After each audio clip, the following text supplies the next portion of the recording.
기소 주체인 검찰이 윤 대통령의 구속 취소에 대한 즉시 항고를 포기한 것을 두고 이해하기 어렵다는 반응이 나오는 등 여진이 계속되고 있습니다. 수사를 맡아온 공수처를 향해서도 폐지론이 거론되는 등 후폭풍이 들이닥쳤습니다.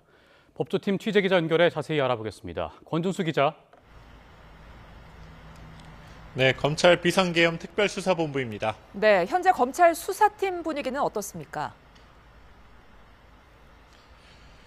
네, 법원의 구속 취소 결정 이후 검찰이 어제 즉시 항고를 포기하기까지 쉴 새 없이 달려온 만큼 표면적으로는 숨고르기에 들어간 모습입니다. 다만 검찰이 상급 법원에 다시 한번 판단을 촉구하지 않은 것에 대해서는 외부에서 비판의 목소리가 나오는데요. 검찰은 보석이나 구속 집행정지 결정에 즉시 항고함으로써 그 효력을 막는 건 헌법에 어긋난다는 과거 헌재 판단을 근거로 이번에도 위헌 논란에 휘말릴 수 있다고 보고 석방을 지휘했습니다. 나름의 고육책이라 볼 수도 있지만 결과적으로 윤 대통령 기소 주체인 검찰이 석방을 지휘한 셈이라 책임론이 제기되고 있습니다. 실제 판단을 아직 받아본 적 없는 구속 취소에 대한 명문 규정을 검찰이 먼저 포기한 태도는 앞선 수사 전례를 보면 다소 이례적인 데다 공수처에 사건을 넘길 때처럼 또 한 번 심우정 검찰총장 지휘부와 수사팀 사이에서 의견 차이가 노출된 건 역시 조직 내 부담으로 남았습니다.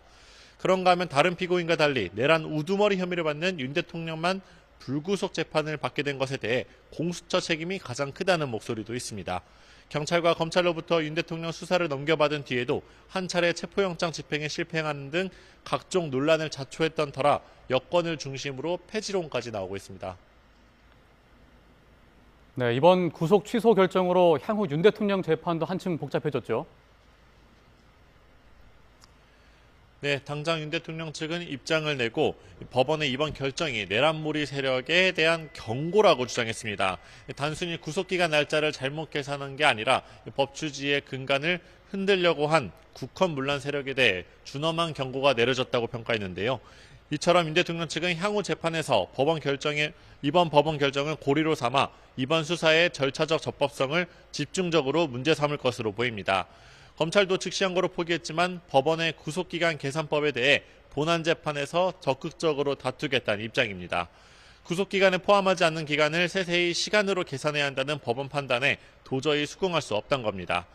불구속 상태로 이어가게 된 윤 대통령 재판에서 검찰과 윤 대통령 양측이 구속 취소 문제로 공방을 벌일 경우 선고까지는 더 오랜 시간이 걸릴 것으로 보입니다.